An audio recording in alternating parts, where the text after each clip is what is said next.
师叔高见。李长寿笑着答应了一声，一旁的熊玲玲却满是感慨，大眼之中冒着星光，满脸崇拜地看着这位小师姐。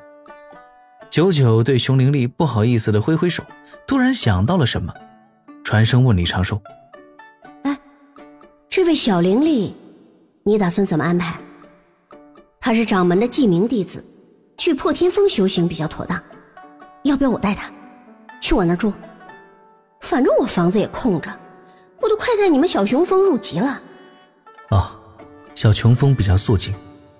李长寿传声回道：灵力是巫人血脉，虽然已经辟谷，但还是喜欢吃东西，在小琼峰刚好合适。回去之后，我就将灵兽圈的范围扩大几倍，再养一些美味的灵兽，让灵力修行之余负责打理，如此灵力也不必总是出山门狩猎。九九顿时眼前一亮，看着熊灵力忍不住吧唧吧唧小嘴。那岂不是我今后可以光明正大跟着这个雄壮的小妹子一起混吃混喝了？熊灵力缩了缩脖子，弱弱地看着这位明明身材很小巧，但是某处肌肉却如此发达的师姐。这种眼神与我饿肚子时甚是相似。李长寿笑道：回去再说吧。九九顿时点头答应。熊灵力看着自家海神大表哥，又看一看九九小师姐，心里顿时各种没底。渡仙门到底是啥样子啊？九九突然小手一伸，喊了一声：响斗大神！哎呀，这次大会实在太无聊了，我睡了20多次才结束。李长寿笑了笑，将早就准备好的纸牌拿了出来，招呼灵力一同过来，又让小师叔在周围布置了一层仙力结界，隔绝外部查看。本来熊灵力口中在说着自己很笨，可能不会弄什么什么什么，但是2局过后，熊妹子已经是双眼放光。4个天仙，1对金仙，蹦哒啦蹦，联手飞仙。这真是喊得比谁都凶啊！玩闹归玩闹，李长寿还是不忘记思考正事。该怎么才能让赵大爷团伙不再到处乱碰瓷儿呢？本来李长寿还以为赵公明、琼霄他们只是一时兴起，但是从文静道人的遭遇来看，这一对兄妹已经开始搞洪荒大型碰瓷儿连续剧了。洪荒也没有报警热线，赵大爷后台又实在太硬。今天他们能够凑巧碰一下文静道人，明天说不定就能把紫霄宫的房瓦给接了。李长寿不禁也有些郁闷。我当时为了应付西方教的驼背老道，将那一份大道誓言设得太周密了，到此时着实是不好收场。想撒手不管此事，又怕今后赵大爷搞出大事情，我也被牵连。想去及时干预，却又不知该如何下手。就这般发愁几天，李长寿甚至动了念头，想请自己的小靠山玄都大法师出面摆平此事。但平白请动大法师，只会消耗大法师对自己的好感。靠山并不能够随便动用，此事也没有紧急到这般地步。正当李长寿一筹莫展时，九九一句无意的话让他灵光一闪。九九道：也不知道灵娥为什么这么怕你这个做师兄的，你就不能对灵娥温柔一点吗？做师兄的师兄。对了，李长寿一拍额头，怎么把这位大佬给忘了呢？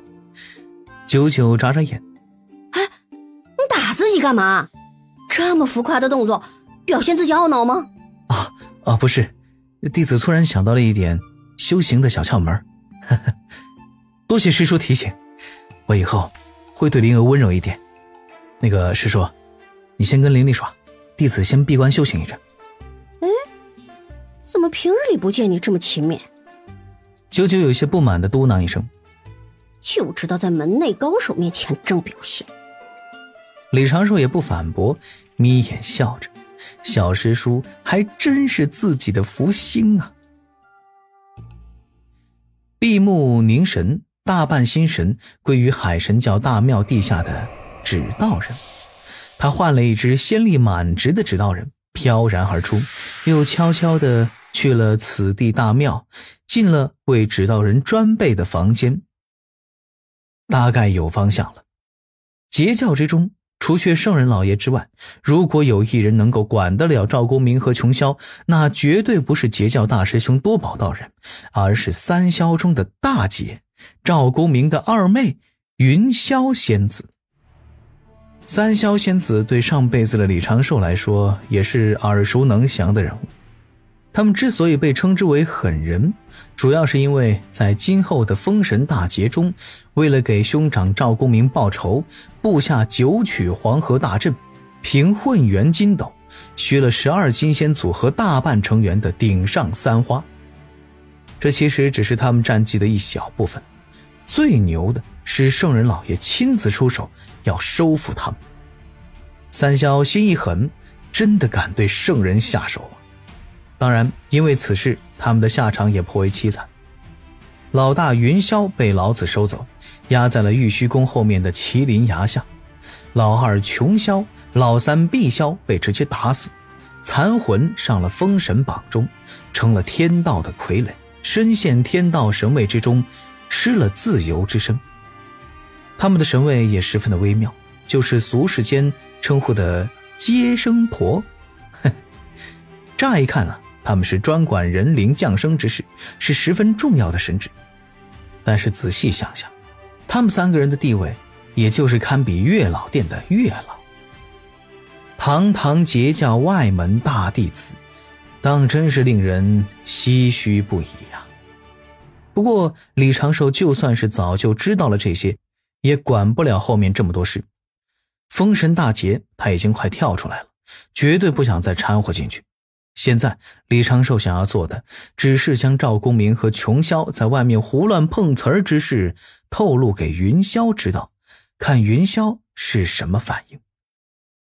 对于云霄，李长寿自然十分陌生，神话故事里面也没有说他到底是什么脾性。万一太过宠媚，从而加入碰瓷儿团伙，那可是真他娘的热闹了。故稳妥起见，李长寿不仅要让云霄知道此事，还要让云霄意识到这件事会为赵公明和琼霄带来无边的因果。这事儿该怎么操作呢？李长寿坐在椅子后面，下意识地用手指敲打着桌面。每个人或多或少都会有一些小洁癖，比如灵娥，无聊了就喜欢洗澡沐浴，有些时候早中晚洗3次，还喜欢在水里面放一些花瓣，将花瓣拼凑成图案。不要问长寿是怎么知道的，这不重要。李长寿自身小习惯也十分注意，除却全神思索之时会忍不住地用手指有节奏地敲打桌面，其他的已经控制的没多少小动作了。让文道人这个苦主去三仙岛找云霄哭诉。此时文道人的跟脚并未暴露，倒也可以去三仙岛，只是如此一来，怕是会引起西方教圣人的怀疑。写封信托敖乙送去三仙岛，敖乙现如今忙着度蜜月，我总是差遣他也不太好，倒不如就用南海海神的身份将此事原原本本地告诉云霄仙子。做太多的算计恐怕适得其反。有时稳之道不在于复杂，而在于简单。李长寿渐渐停下思索，拿出笔墨布帛，开始写一封拜帖。三仙岛在何处并不难找，只需要让敖乙在金鳌岛上打听打听，就能寻到大概的方位。此事的难点在于我如何才能见到云霄仙子。落日余晖透过纸窗洒在了书桌上，李长寿提笔挥毫，为了能见云霄仙子一面，只是一封拜帖就花费了他不少的心力，反复斟酌。待他写完拜帖，心底忽然有了明悟，还好我此时已经动了念头，去三仙岛上找云霄言明此事。若今后赵公明他们搞出大事，那就有可能是云霄主动找上门来，把锅扣在我头上。这洪荒每走出一步都不得安稳呢。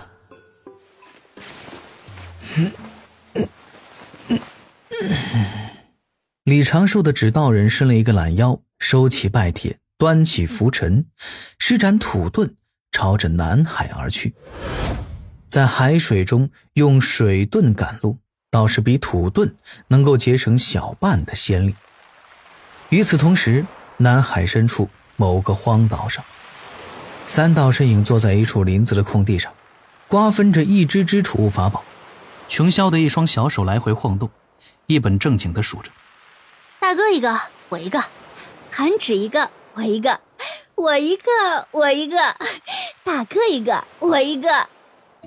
赵公明有些哭笑不得，自然不会因为这些小事跟自己的三妹计较，而汉芷则是有些手足无措了，想说自己不敢拿这些好处，又怕被琼霄仙子给训斥。很快分赃完毕，琼霄拍拍手，露出满意的微笑。哎，这种不劳而获的感觉真不错。大哥，我们去西海逛逛。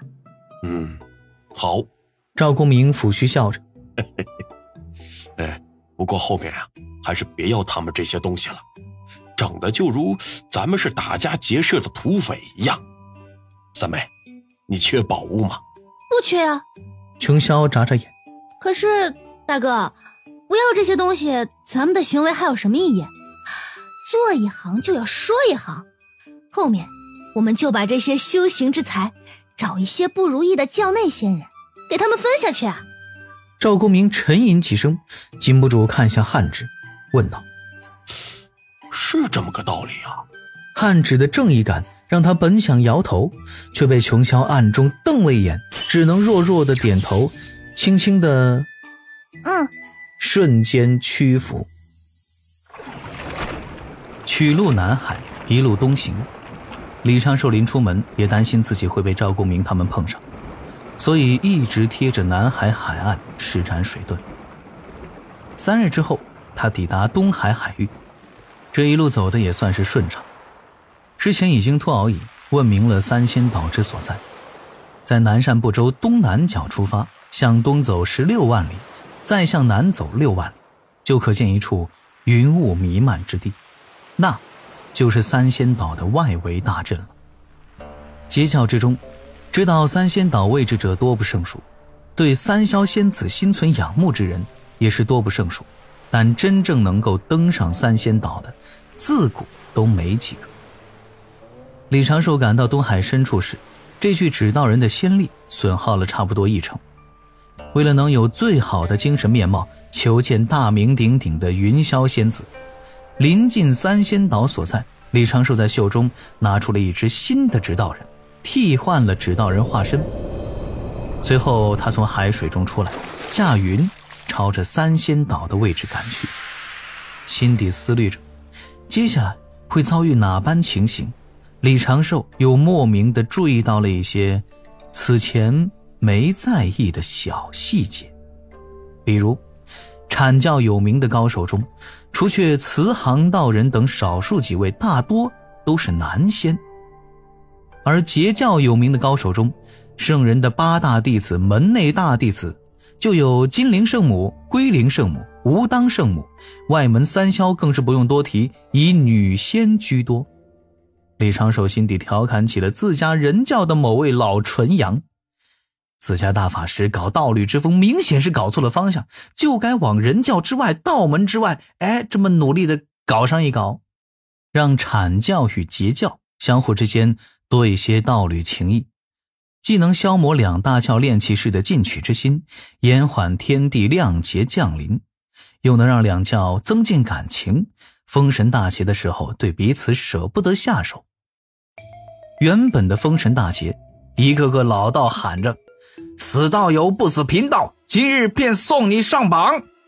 而被大法师搞道侣之风后的封神大劫，一位位俊男靓女在商周大战的俗世战场上深情款款，默默对望。道友，你冷酷，你无情，你无理取闹，何该去封神榜上走一遭？哦不，是你冷酷无情无理取闹，却偏偏说我冷酷无情无理取闹，你才该去封神榜上走一遭。李长寿差点笑出声来，当然这只是心底对大法师的调侃了，字是绝对不敢说出来的。虽然玄度大法师也算是道门大师兄，但也很难影响到阐节二教。不开玩笑了，早点将碰瓷儿团伙的隐患给消除掉，自己安安心心的回仙门搞一搞龙族之事，准备一下金仙大劫吧。驾云飞了半日，李长寿远远就见海面上出现了一堵云墙，也怪不得那些截教仙都说三仙岛好找。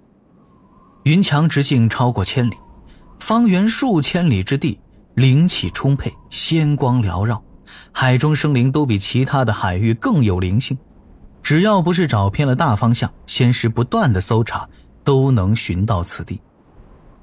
距离云墙边缘还有2000里时，李长寿就试着展开仙识，让仙识探入云墙查看。奇怪的是，仙识竟毫无阻隔探入其中，但是只能看到一片白茫茫。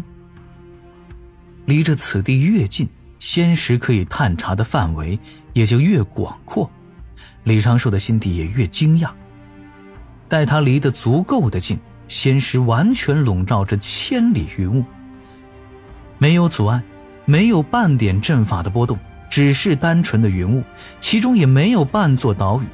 唯一的异样便是此地灵气浓郁，堪比传闻中的洞天福地。